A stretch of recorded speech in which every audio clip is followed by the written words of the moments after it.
Thanks to principal sir. Teachment app पर school की online classes, वाह कमाल का आइडिया दिया उन्होंने। हाँ, मीटिंग ऐप पर लाइव क्लास लेने से स्कूल की क्लास का मैनेजमेंट काफ़ी मुश्किल भरा हो गया था। अब टीचमेंट के ऑटोमेटिक अटेंडेंस, ऑनलाइन टेस्ट और क्लास रिकॉर्डिंग जैसे फीचर्स की वजह से ऑनलाइन टीचिंग अब आसान हो गई है। मेरे टीचर्स तो खुश हैं क्योंकि मैं अब यूज कर रहा हूँ टीचमेंट फॉर इंस्टीट्यूट, जिससे टीचर्स और स्टूडेंट्स दोनों को मैनेज करना हो जाता है आसान। तो इंतजार किस बात का, आज ही टीचमेंट फॉर इंस्टीट्यूट पर साइन अप करें और स्मार्टली मैनेज करें अपने इंस्टीट्यूट को। टीचमेंट ऐप, इंडिया का नंबर 1 टीचिंग ऐप। नमस्कार प्रिय विद्यार्थियों, स्वागत है आपका वीकेएस फिजिक्स एकेडमी में। टारगेट फाइनल ईयर एग्ज़ाम 2021, आपका टारगेट अभी का यही है कि आप फाइनल एग्ज़ाम में अच्छे अंक प्राप्त कर सकें। तो मैं तो ये कहूँगा कि अब आप 80% से नीचे लेके आने की सोचना भी मत। अगर आप इतना कम से कम रखेंगे, कम से कम कह रहा हूँ मैं, 80% अगर दिमाग में रखेंगे तो आप अच्छे नंबर प्राप्त कर सकते हैं।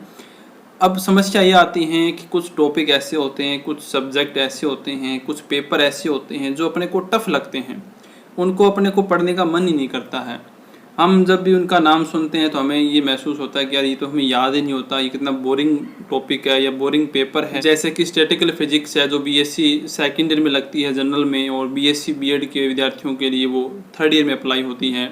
बाकी और भी हैं जैसे क्वांटम है, तो क्वांटम वैसे तो एक बार अगर समझ में आ गई तो बहुत आसान है, लेकिन स्टार्टिंग में वो थोड़ी डिफ़िकल्ट है क्योंकि उसके कॉन्सेप्ट नए हैं। तो ऐसा कोई भी पेपर जो आपको कठिन लगता है उसी में सबसे ज़्यादा मार्क्स आ सकते हैं, लेकिन पढ़ने का तरीका आपको पता होना चाहिए। मैंने भी इसी तरीके का इस्तेमाल किया था। मुझे स्टैटिकल फिजिक्स बहुत टफ लगती थी, जैसा कि अभी आपको लग रहा होगा किसी पेपर के बारे में, और मैं ये सोचता था कि कहीं उस पेपर में फ़ेल ना हो जाऊं, लेकिन उसके अंदर मेरे सबसे ज़्यादा नंबर आए थे, 80% से ऊपर आए थे उस अकेले पेपर के अंदर। बाकी जो मेरे को आसान लगते थे उसमें मेरे नंबर उतने नहीं बने, क्योंकि जो मेरे को टफ़ लगता है उसमें मैं ज़्यादा तैयारी करने की कोशिश करता हूँ, क्योंकि हमें बाकी के कंपैरिजन में अगर वो टफ़ है तो हमें उसमें ज़्यादा टाइम देने की ज़रूरत है। मैं आपको यहाँ पे थोड़ा समझाने का प्रयास करता हूँ। अगर वीडियो अच्छी लगे, अगर आप थोड़े मोटिवेट हों और प्रेरित हों अच्छे नंबर प्राप्त करने के लिए, तो चैनल को शेयर ज़रूर कर देना, लाइक कर देना, कमेंट कर देना। परीक्षा का समय बहुत कम बचा है आपके पास, तो अभी से तैयारी शुरू कर दीजिए ईमानदारी से। तो यहाँ पर हम बात करने वाले हैं कि वो कौन सा तरीका है जिससे कि आप अच्छे नंबर प्राप्त कर सकते हैं किसी टफ़ पेपर के अंदर भी। सपोज करें कोई भी पेपर है आपका जो आपको टफ़ लगता है, अलग अलग विद्यार्थियों के लिए अलग अलग पेपर हो सकते हैं। किसी को इलेक्ट्रॉनिक्स टफ़ लगती है, किसी को क्वांटम टफ़ लगती है, किसी को न्यूक्लियर और सॉलिड स्टेट भी टफ़ लग सकती है। लेकिन अगर उनको हम पढ़ेंगे नहीं तो बताइए वो आसान कहाँ से बनेंगी। हमें उनको पढ़ना ही पड़ेगा, और वो भी पूरे इंटरेस्ट के साथ पढ़ना पड़ेगा, तब ही वो हमारे लिए आसान हो सकती है और तभी हम उनमें अच्छे नंबर प्राप्त कर सकते हैं। तो देखिए, एग्ज़ाम से पहले क्या ऐसी आपके पास एक रणनीति हो कि आप उनमें अच्छे नंबर प्राप्त कर सकें।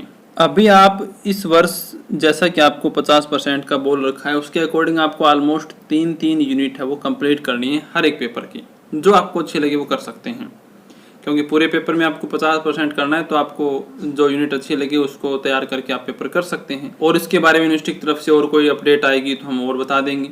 अब मान लीजिए कि एक पेपर आपको इतना टफ लगता है कि अभी तक आपको उसके बारे में कुछ पता ही नहीं, मतलब उसके कोई टॉपिक आपको याद नहीं है, तो आपके तो उस चीज़ की टेंशन हो जाएगी कि भाई अभी तक हमें इस पेपर के बारे में कुछ पता ही नहीं है, एग्ज़ाम इतने नज़दीक आ गए और इतनी जल्दबाजी में आप याद भी नहीं कर पाओगे। तो मेरा ये कहना है, ये मानना है, और ये मैंने करके देखा है कि जो पेपर आपको सबसे ज़्यादा टफ लगे उस पेपर को ज़्यादा से ज़्यादा टाइम दीजिएगा, जितना हो सके उतना रिवीजन कीजिए। एक बार उसको अच्छे से पढ़ें, इंटरेस्ट के साथ पढ़ें, फिर उसका रिवीजन कीजिए, अच्छे तरीके से रिवीजन कीजिए। टाइम उसका सेट कर लीजिए कि मुझे इस पेपर को बार बार पढ़ना है, बार बार पढ़ना है। देखिए, मैं पहले भी आपको बता चुका हूँ कि नॉलेज अलग चीज़ है, नंबर बनाना अलग चीज़ है। नॉलेज आपका भविष्य में काम आएगा, कहीं आप अगर किसी कॉन्सेप्ट में उलझ जाते हैं तो आपका नॉलेज वहाँ से आपको निकालेगा, लेकिन नॉलेज यहाँ पर नंबर बनाने की इतना काम नहीं आएगा। यहाँ नंबर बनाने की काम वही आएगा जो आपकी याद है, जो पेपर में आपकी याद है वही आपको नंबर बनाने में हेल्प करेगा। और याद कब होगा? जब ज़्यादा से ज़्यादा पढ़ोगे। तो मेरा कहने का मतलब सीधा इतना ही है कि पेपर के समय आपको रटना ही पड़ेगा, ये मान लीजिए। जब आप बार बार किसी टॉपिक को पढ़ते हो तो उसे रटना ही कहते हैं। वो दिमाग में बैठ जाता है कि आपको इस टॉपिक को इस तरीके से करना है। हाँ, उसमें क्या कॉन्सेप्ट है वो आपकी समझ है, वो आपका नॉलेज है, वो अलग है। लेकिन आपको पेपर में किसी को समझाना नहीं है, आपको उसके बारे में लिखना है। और लिखेंगे तभी जब आपकी याद होगा। और याद कब होगा? जब उसको बार बार पढ़ेंगे। तो जितना ज़्यादा रिवीजन करोगे किसी टॉपिक का या किसी पेपर का, उतना ही ज़्यादा वो याद होगा। जैसे स्टैटिकल फिजिक्स के बारे में मैंने आपको बताया, ये पेपर मेरे को बहुत टफ लगता था जब मैंने इसका एग्ज़ाम दिया था। तो इसके अंदर मुझे ऐसा लगता था कि मैं इसमें कहीं फेल ना हो जाऊं। लेकिन मैंने समय रहते इसके नोट्स बनाए, क्योंकि मेरी आदत है नोट्स बनाने की। मैं जो भी पढ़ता हूं सबसे पहले उसके नोट्स तैयार करता हूं। तो मैं जैसे ही किसी क्लास को स्टार्ट करता हूं तो उससे पहले मैं नोट्स बनाना स्टार्ट कर देता हूं। इससे बहुत ज़्यादा हेल्प मिलती है, आप भी कोशिश कीजिएगा। तो जब मैंने उसके नोट्स बनाए तो मुझे थोड़ा थोड़ा याद होने लगा। वो मुझे ऐसा कॉन्फिडेंस आने लगा कि हाँ, हमें थोड़ा याद हो रहा है। जब टाइम टेबल आ गया कि इस तारीख को आपके एग्ज़ाम स्टार्ट हो रहे हैं, तो मैंने देख लिया कि ये आपका पेपर जो है स्टैटिकल की जो मैं बात कर रहा हूँ, ये पेपर इतनी तारीख को है और इससे पहले वाले पेपर में इतना गैप है। यानी एक पेपर होने के बाद स्टैटिकल का जो पेपर है उसमें लगभग मान लीजिए 5 दिन का टाइम मेरे पास है। तो पहले मैंने इनको एक एक यूनिट को अच्छे तरीके से पढ़ा। मैंने साथ साथ शॉर्ट नोट्स टाइप जैसे रफली हम बनाते हैं कॉपी में, ऐसे लिखता रहा। 3 दिन में लगभग मैंने 5 की 5 यूनिट को अच्छे तरीके से पढ़ दिया। उसके बाद बचे 2 दिन।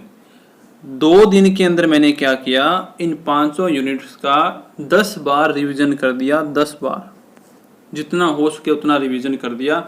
मुझे मेरे दिमाग में ऐसे फिट हो गया, जैसे ही टॉपिक का नाम आता मेरे दिमाग में ये आ जाता कि हाँ, इस टॉपिक को ऐसे करना है और ये ऐसे ख़त्म होगा, यहाँ जाके ख़त्म हो जाएगा। इस तरीके से दिमाग में फीड हो गया। वो फीड सिर्फ इसी वजह से हुआ क्योंकि मैंने इसका इतना ज़्यादा रिवीजन किया, इसको बार बार पढ़ा। हालांकि मैं ये नहीं कहता कि उसके बारे में मुझे बहुत ज़्यादा नॉलेज हुआ या नहीं हुआ, नॉलेज की बात मैं नहीं कर रहा हूँ। मैं कह रहा हूँ पेपर के अंदर अगर आपको अच्छे नंबर लेके आने हैं तो आपको बार बार पढ़ना पड़ेगा, भले ही आप उसके बारे में कुछ जानते ही नहीं हो। सीधी सी बात मैं ये कहता हूँ। तो बार बार आपको उसको पढ़ना पड़ेगा। और मैंने इसका 10 बार रिवीजन किया पेपर से जस्ट पहले। तो ऐसा करने के बाद मेरा जो पेपर है वो बहुत ज़्यादा अच्छा हुआ। और जब रिज़ल्ट आया तब ये देखकर मैं हैरान था कि जो पेपर मेरे को आसान लगते थे, जो पेपर पहले से मेरे थोड़े ठीक थे, उनमें उतने नंबर नहीं आए जितने कि इस पेपर में आए। इस पेपर में 100 में से मेरे 80 नंबर आए थे, जैसा कि मेरे याद है ऐसे नंबर आए थे, और जो कि सबसे ज़्यादा नंबर थे। हालांकि और पेपर में इसमें से 2-4 या 5-7 नंबर कम थे, लेकिन इसमें सबसे ज़्यादा नंबर थे। इसका कारण क्या था? तब मैं ये समझा कि अगर हमें नंबर बनाने हैं तो हमें रिवीजन पे ध्यान देना होगा। जितना ज़्यादा रिवीजन हम करेंगे उतना ही ज़्यादा हमारे दिमाग में वो चीज़ है वो सेट हो जाती है और पेपर करते समय हमें अच्छे से वो याद रहेगा। तो मेरा तो यही कहना है कि आप जो पेपर आपको टफ लगता है उसे ज़्यादा से ज़्यादा पढ़ें, जिससे कि आप उसमें अच्छे नंबर प्राप्त कर सकते हैं। और ऐसा काम अगर आप समय रहते कर लेंगे तो आपको जस्ट पेपर से पहले किसी प्रकार की परेशानी का सामना नहीं करना पड़ेगा और आप अपने पेपर को लेकर बिल्कुल निश्चिंत हो सकते हैं। मिलते हैं नेक्स्ट वीडियो में। धन्यवाद।